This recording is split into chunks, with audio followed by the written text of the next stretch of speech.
This trail is beautiful. What you just watched is not real, and neither is this. It's completely generated by AI. Kling to be exact. Today I'm showing you how to use it, starting up with text to video, and finally I'll show you the exact formula for mastering its advanced motion control so you can perfectly animate any character. Let's dive in. For this video, I'll be using Higgsfield AI, which is a platform where you can find a lot of video as well as image generation models. So log into your Higgsfield account and then you can go to the video tab and choose the create video option. Now, this is the interface that you'll end up on. We are going to take a look at the text to video generation now. As you can see over here, our model has been set to Kling 3.0. In case it's something else for you, you can click on this change button right here, and in the menu that opens up, you can slide and search for Kling 3.0 and select it. Now, if you want, you can even choose previous version of Klings like Kling 5.5, Kling 2.5 or Kling 2.6, or even some other model if you'd like that. But right now I'm just showing you how to get started using Kling 3.0 general version. Now here's where you'll describe the video that you're trying to create. In case you want to create a multi-shot video, then you can turn this on, which will give you two options. Either you can stay in the auto mode where you'll just describe your video idea and it will create multi-shot version if that's possible for the description, or you can choose the custom option where you will be describing each and every shot according to yourself.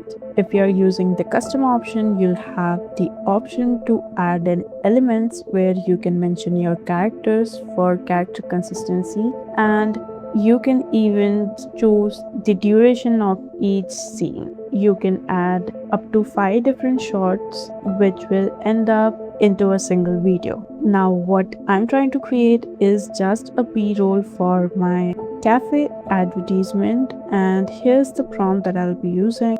There, it will be a close-up cinematic shot of steaming cup of coffee. Then I've described the environment that I am looking for, which is warm golden morning hour, blurred backgrounds, and high quality photorealistic video. That's the description, and if you want, you can provide a vague prompt and then use the enhance button right here to make sure that you get a detailed or better described prompt. But in case you're looking for something exact and particular, I would recommend you to get detailed prompt as well. Up next, you have the option to either turn off the audio in your video in case you don't need it, but I do want some ambient sound, so I'm going to keep this on. Lastly, you have the element option, using which you can refer any character from your Higgsfield. Now, that's your prompt setting, after which you have the model,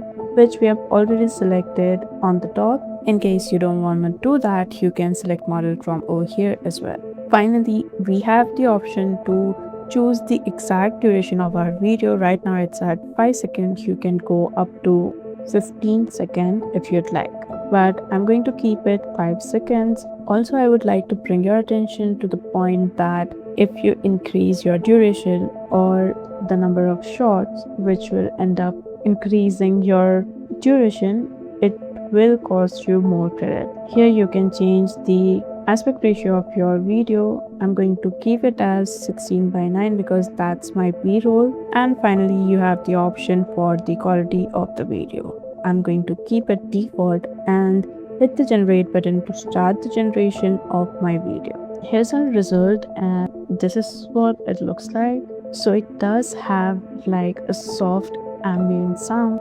Other than that, it does look real, like the lightings, the background, everything. It looks pretty real to me. It's time we move on to motion control. So you have a tab for motion control, and in here you can simply drop in a video and a reference, and Kling will basically put your reference into the reference video that you've uploaded. Let's see it in action. First, we'll upload our motion reference video over here. Just click on this, add a reference video from your local device, or you can start by using any of these library videos that are available over here. You can add up to 30-second clip into your reference video, and after that you'll have to add in an image, and this is your reference character that needs to be added. So I've uploaded the reference character. Now here's the golden rule you cannot break. If your video reference is full body shot, image must also be full body shot. If they don't match, the generation might end up looking wonky. So that's why I have a full body image along with a full body video. Up next, you have the model selected, which is Kling 3.0 motion control, and you can also choose the quality. Now this is where it gets interesting.